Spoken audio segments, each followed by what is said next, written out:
हमने ना नेकी का अपना अपना स्टेटस बना लिया है, अपना अपना मेयार बना लिया है। कुछ लोग कहते हैं कि जनाब मस्जिद में सीमेंट का तोड़ा देने से बेहतर है किसी गरीब को आटे का थैला दे दो।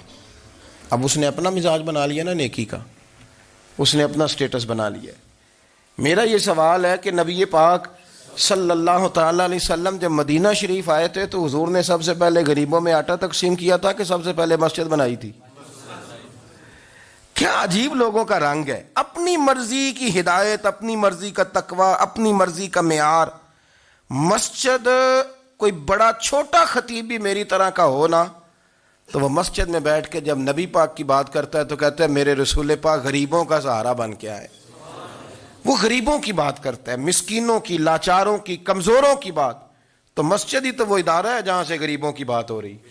तो अब लोगों ने गरीब को और मस्जिद को लड़ाना शुरू कर दिया।